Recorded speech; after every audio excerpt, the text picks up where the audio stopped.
Hi, and welcome to episode 8 of the Loud Girl Who Reads podcast. Now, last week I had to cancel the episode because I kept meaning to record it, and I came back from a camp and I just lost my voice, and then I got kind of sick, and so it all just kind of welled up to mean that I did not have an episode last week. But hopefully that also means that y'all have been waiting very patiently. You told all your friends that you are waiting for this episode, and so now everyone's gonna listen to it. High hopes, right? So on this episode, we're going to be talking about self-published authors, and being a self-published author myself, how do I respond to feedback on that, and also how I viewed self-published authors before I even became one. So if you want to hear all about that, there's that and more coming up on this episode of the Loud Girl Reads podcast.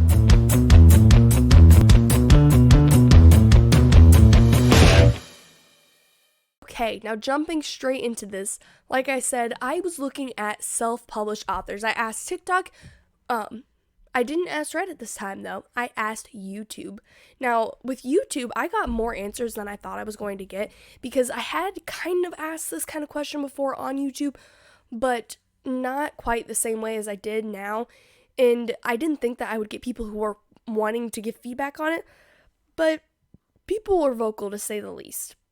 And so we're just going to be looking at some of those, and then I'll start giving you my opinion on it, because I got some answers where I was like, yeah, I totally agree with that. Yeah, I can see that being a thing.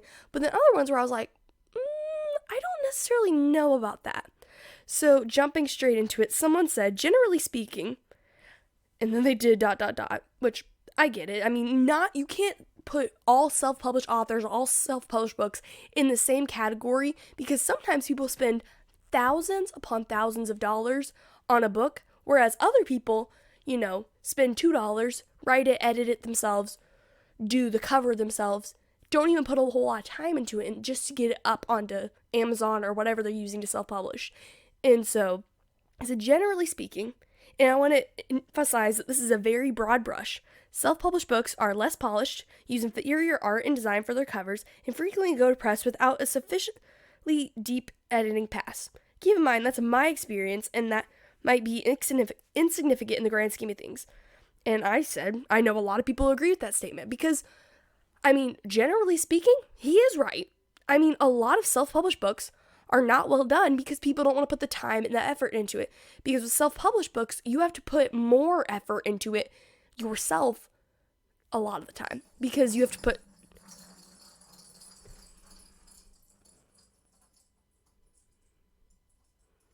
Neville.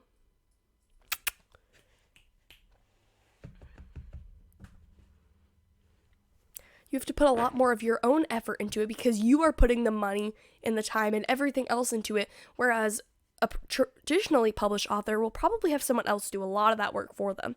Someone else says, I bought them and support the authors. I don't necessarily need to do that. I'm aware of that. These feel personal and don't have anything for me to interpret. It could just be the specific books. And then someone else said, I've read published books and found mistakes. And so to be honest, the biggest part for me isn't the cover, it's the content that matters the most. And I agree with that. A lot of self-published books, their covers are terrible. And I'm not saying my covers are perfect. And yes, I did design my covers. But some of them, I just look at them and I just think, why would you do that? Whenever it's no time has been put into this and they just think, yeah, that's good. I can't, whenever it's a single background that they didn't edit, and then they just put letters, just straight up words, with no effects on it, nothing, and that's their whole cover, that's what's going to make someone want to buy your book, because even though they say, don't judge a book by its cover, we judge a book by its cover. And I know for some people on Amazon, there's a special tool called Amazon Cover Creator, and I think that is the worst thing for indie authors, because they think that if they use that, they'll make their book look good, and it's less work for them, where at the end of the day, what it's going to do is it might be less work, but sometimes you have to put in work for people to actually want to buy something, and it might be easier, but is it better? Not at all. Someone else said, wouldn't read one, because there are no minimum quality standard for vanity publishing, self-publishing. Proper books, I love how they're going about this. You have to at least convince one publisher that people might want to buy it. And it has to meet basic standards in a number of categories. There are reasons why a book might not sell, but being terrible is a broad, common one. So I'll assume that a self-published book is probably rubbish, especially when it's about dragons written by a woman or sexy vampires. Why are they always? It said you could probably give out a trial chapter for free, or you could just publish the whole thing for free now on the internet. Let people order to print or print to order copy if they want one.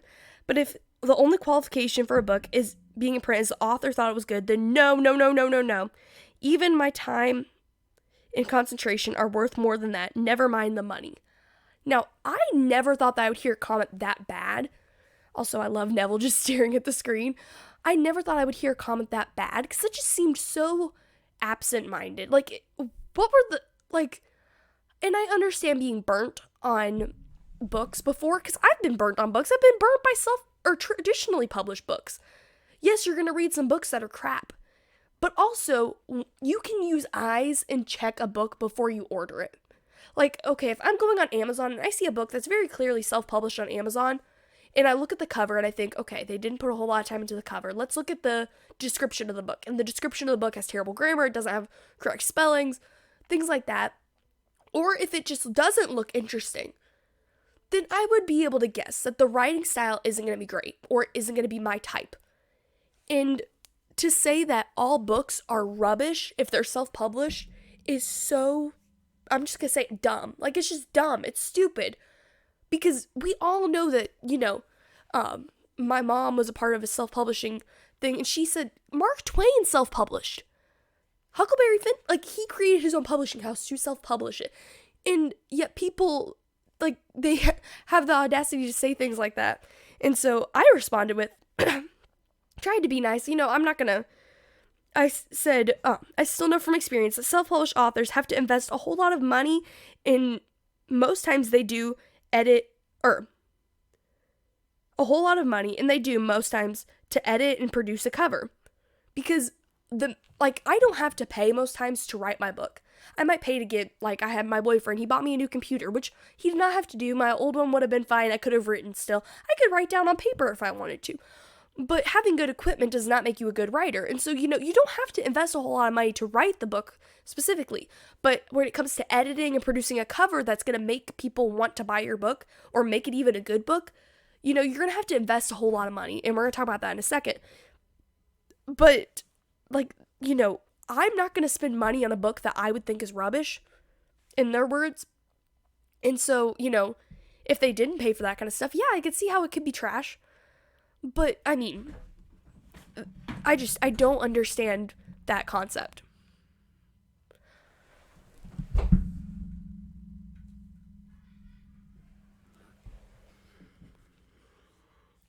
And so I left that comment, to which they replied back, and they said, it's not even really the cover, which they took one thing out of all that I said, which is it's not really the cover.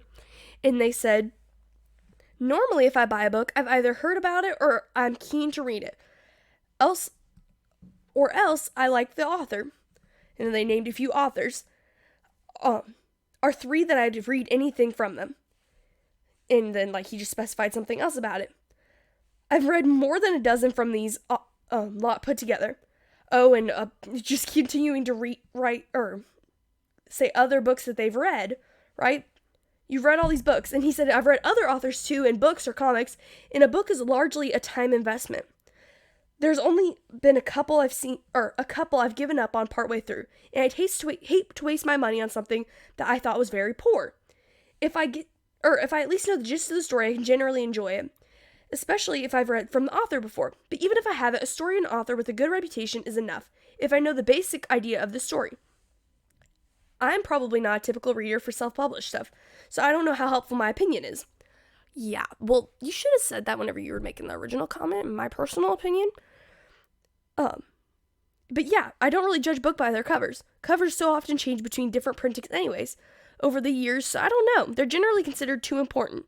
The story matters much more, so an excerpt, trying to get reviews as you can, even if they're not in respected outlets, just so people can hear of it, so readers can decide if it appeals to them. Okay, if it's already not appealing to you,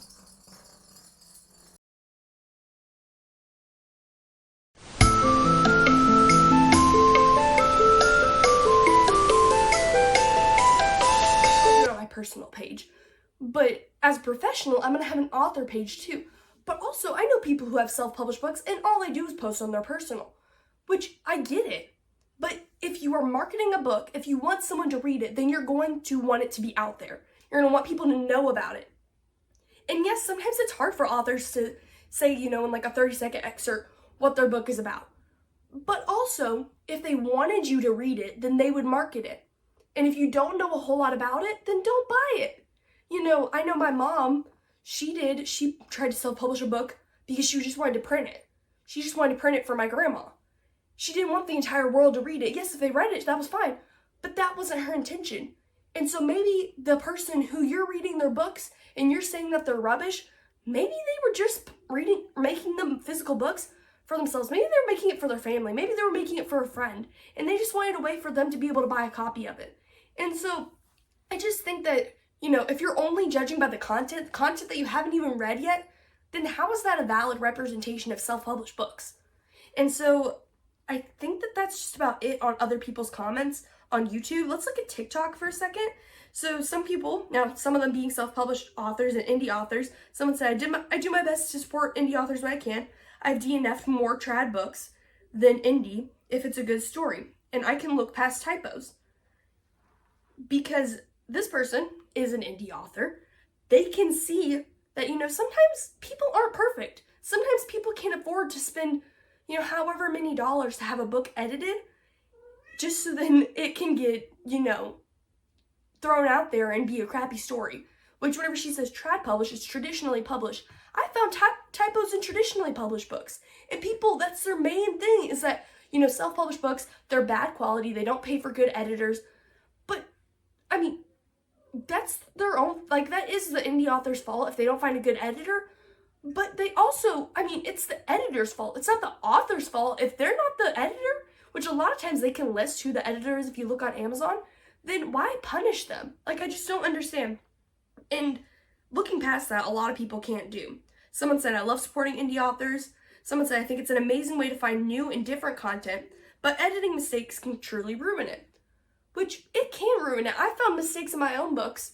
There was a little mistake in my first book where it was one word was supposed to be one thing and it wasn't, and that was the only mistake. And then in my second book, there was one sentence that was done twice, and I don't know how, but no one in my family had noticed it.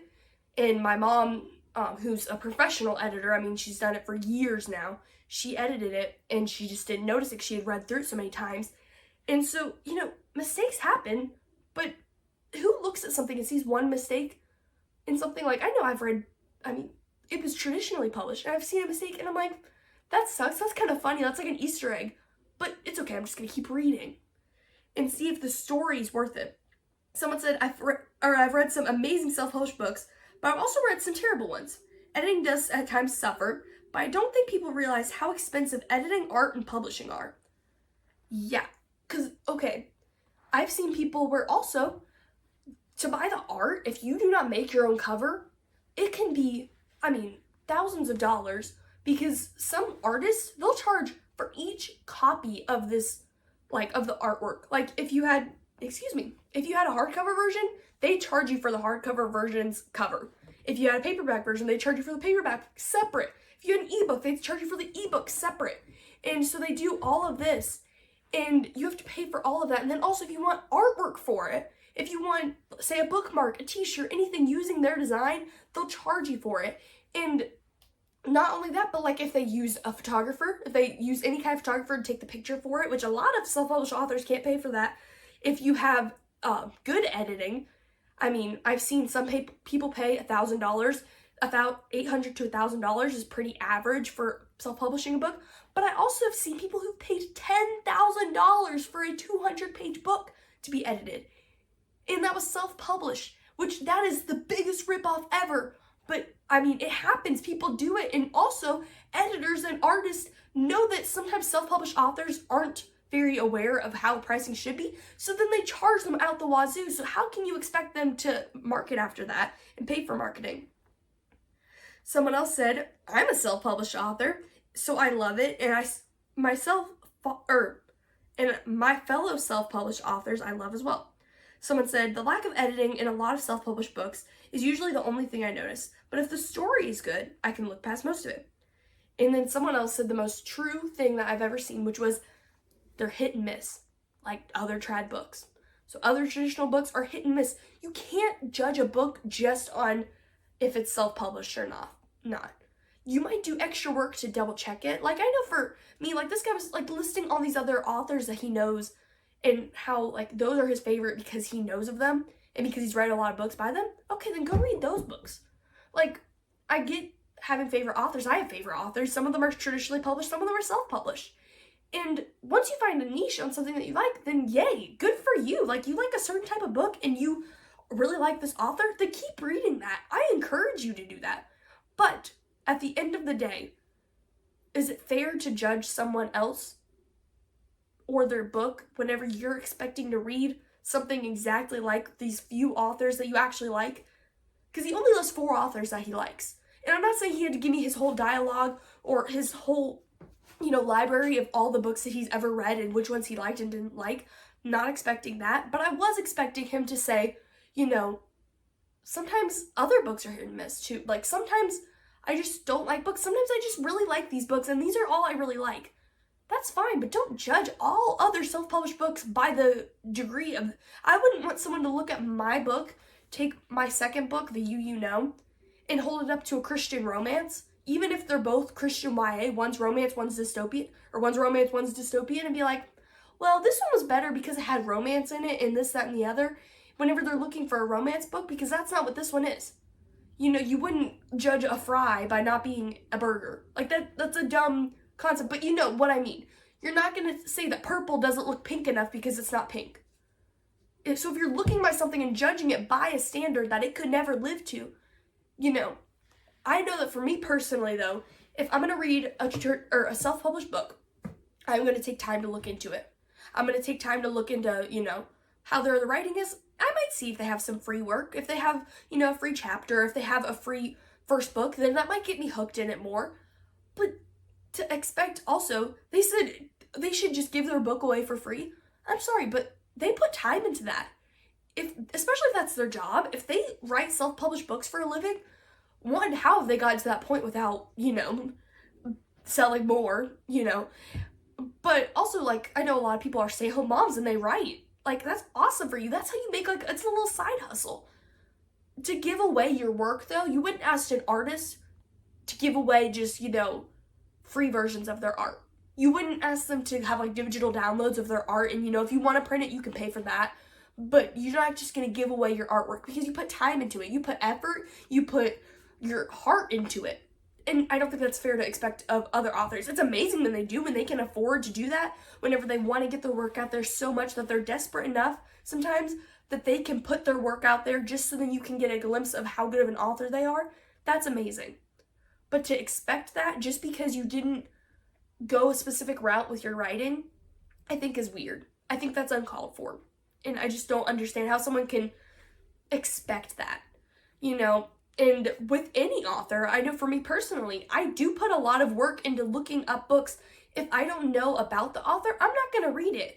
And that's because I have standards. Not for just the reading of itself, like typos and grammar and cover art and, all these little logistics that I've been talking about, but also because of the content. And not even necessarily because if it's good content or bad content, because I don't want to waste my money either. I hate it whenever I buy a book and I don't like it. But, there are things that exist, like, use bookstores. That's what I personally do, is if I don't know of an author or I want to look into this author, I might see if I can find a used copy. And does that go to the person or the author specifically? Not most times, but, you can get a glimpse of their work and then maybe you want to buy more of their work because you've seen it. I know whenever I've got a local bookstore and it's like the smaller copies of books are $1. That are paperback, and then regular paperbacks are $2, and then hardbacks are $3, which is crazy to have pricing like that. And so I'll just go ham and I'll grab whatever books I look at that look interesting. And I've done that with authors before, and you know what? I find out that I love them. And so, there's other options than just people giving away their books for free. But even then, like, that's the only time that I'm willing to risk buying a book just in case it won't be good. That's why I usually stick to Christian fiction or YA fiction, because I don't want to open a book. Like, I had one book, and I think I talked about it on here. I know I've talked about it on TikTok before, but I opened it, or I read the first chapter of it, and it looked kind of gloomy, and it was a Christmas book, and one day I dropped it, and I hadn't gotten past the first chapter just because I hadn't read it a lot, and I dropped it, and I got it for practically nothing. I dropped it, and I opened it up, I looked down, and I saw what was inside of it, like, reading it, like, I just glimpsed at it, and I went, ah! And I ripped it, and I threw it in the trash can, because I was like, what the heck did I just pick up? And, you know, that's okay, because I only spent, like, it was like 30 cents on it. It was a really, really cheap book. So I get wanting to examine your books. I think that that's a general rule of thumb, that if you buy something, yeah, it's okay to spend time and money into doing that, but, you know, what's the point of saying that all self-published authors are terrible whenever it's not like you've read? I'm not saying that you can't go marginally wise, that most self-published books are like this, or generally speaking, they're like this. But to give very specific examples and then say that they apply to all self-published books is a little dumb to me. So, let's just talk about some statistics on self-published books. So, now these are not my personal statistics, I didn't find these out, but this is for most self-published books. Self-published authors earn more than traditionally published authors. You don't really think of it like that because, I mean, if a self-published author doesn't sell very much, no, they're not going to make more than a traditionally published author. I'm probably not going to make more than Colleen Hoover in my lifetime, and that's okay. But traditionally, whenever you have it published, your publisher gets a cut of it, and also your printer gets a cut of it, and this, that, and the other. Well, whenever I publish through Amazon, they get a cut, and I get a cut, but they print it, so I get that lumped in there.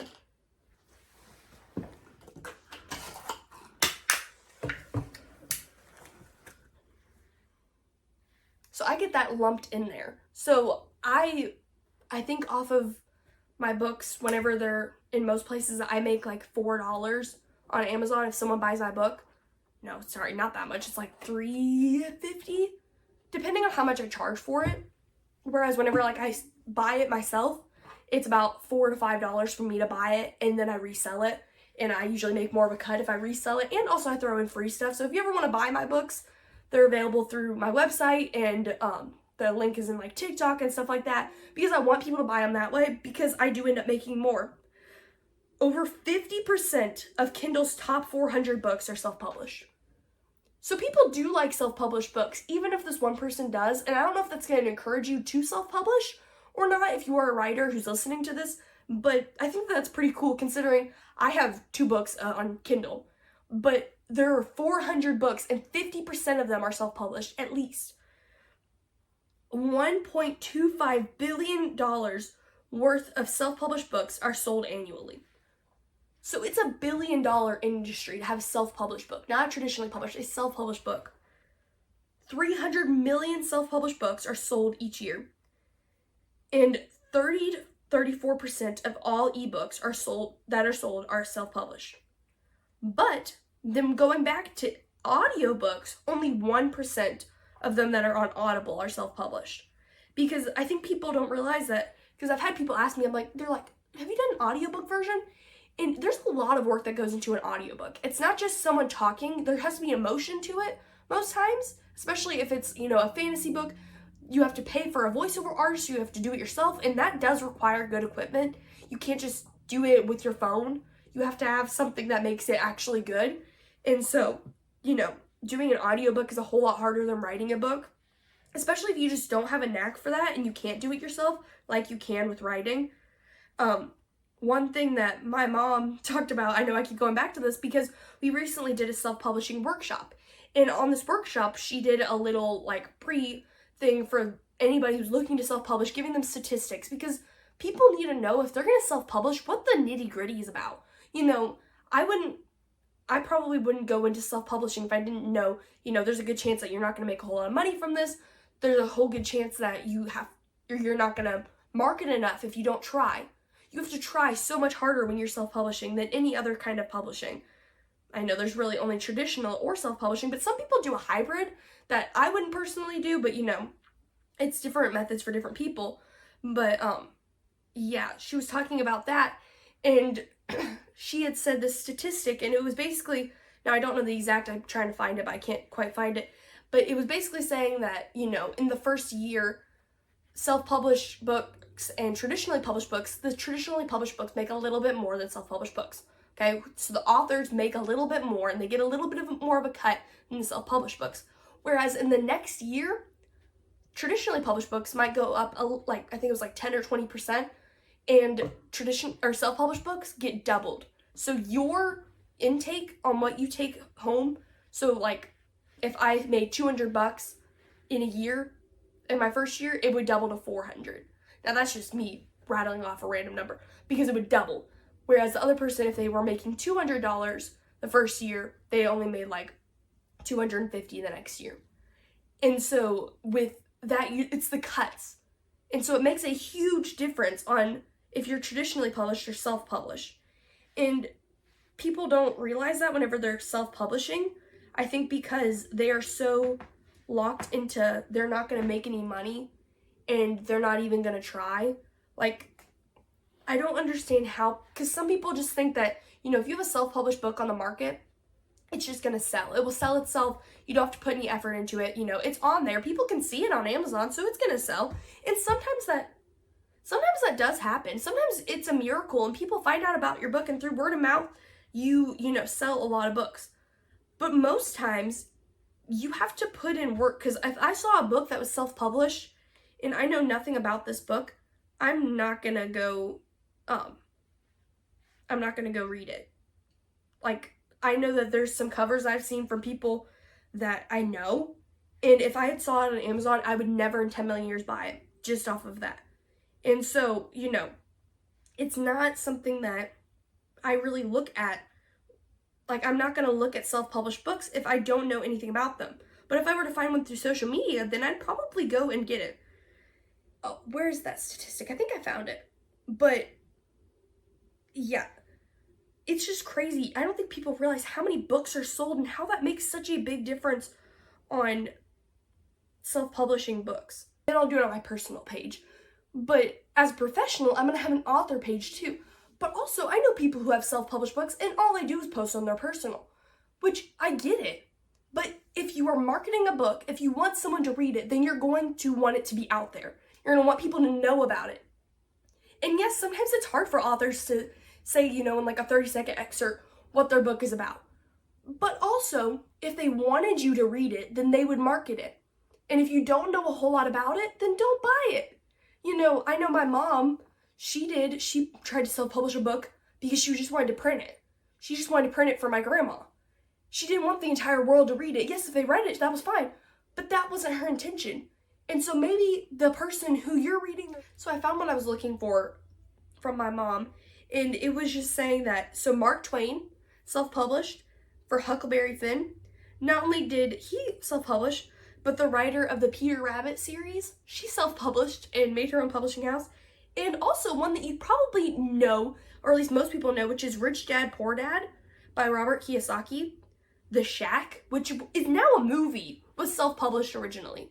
Actually, it wasn't even meant to be self-published. It was the man who wrote it, then he gave it to his friends, and then they started sharing it. It wasn't supposed to be the book that we know it as today. And so it's crazy that that's how books end up going, is that you just pour your heart and soul into it. And if it's meant to be out in the world, maybe it will go out into the world, and maybe people will read it, and you won't have to do a whole lot of marketing. But most times, I think self-published authors just need to remember that you have to put the work in. That's the difference between traditionally published authors and regular authors, is you have to put the work in. So whether you enjoy self-published books or not, just know that the person who wrote that book, even if the book doesn't look like there's a whole lot of work in it, and maybe there wasn't, but a lot of the time, they have to put all that work in. And so, tearing them down isn't really, the kindest thing to do. I don't think it's kind to put anybody down. But, whenever it's not a work of many, but a work of very few, and you feel the need to, tell them how terrible it is, maybe double check that first. So let's go ahead and jump straight into a reading and writing update. So for this episode's reading and writing update, it's funny because if I had done this last week, I wouldn't have as much of an update. But as of this week, I can give you a little bit more, which is just to say that I actually finished, and it's already about actually, yeah, it will have already been published on Amazon, and I'm about to start selling it. It's my first children's book. It is called Letters from Paul, as told by Miss Lindsey, and it is just who Paul is from the Bible and what the books of the Bible he wrote are and what they're all about. And it's mostly for kids who have read books of the Bible with their family. They've learned about things in children's church and from their parents, but yet they just want to know a little bit more. And I think that there needs to be more educational value stuff for, Christian children who just want to know more about their faith. And I think that it's, something that's very important. I have a YouTube series that follows along with it that is through Bible Stories with Miss Lindsey. And so, yeah, it's just a really exciting resource that I'm so excited to get out. And I'm also writing more children's books yet to come. So that children's book journey will not stop at Letters from Paul. But if this episode is out and you're seeing it, then that means that my book is also out. So you can go get Letters from Paul, as told by Miss Lindsey, on Amazon right now. Or maybe it's available through Shopify. Probably not yet, but you can always check. So, as far as that goes, let's go ahead and just jump into a tip to leave you with today. As we've talked about a lot of stuff, this is probably the longest episode I've ever recorded. And yeah, I'm very excited.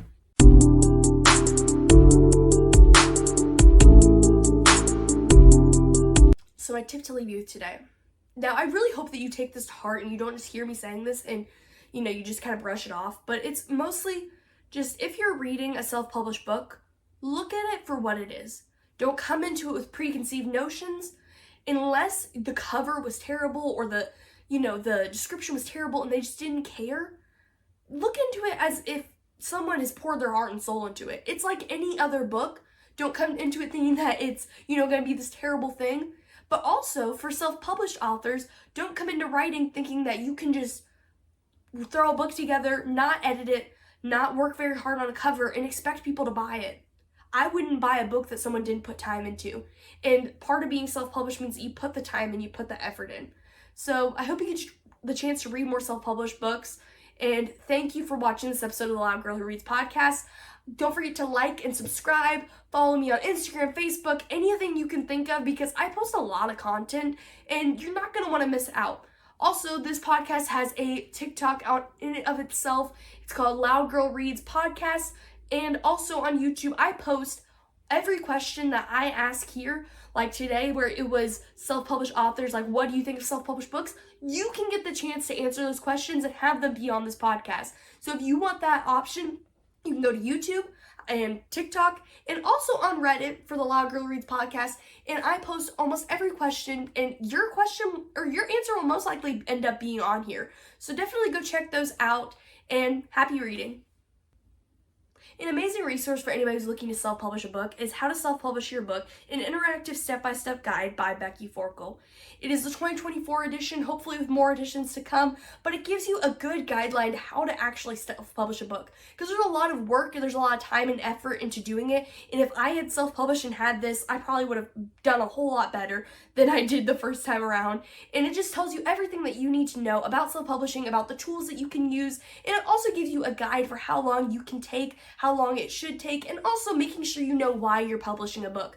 What does your book offer that nothing else in the world offers? And so I hope that you get the chance to order yours. It's available on Amazon, and yeah, good luck.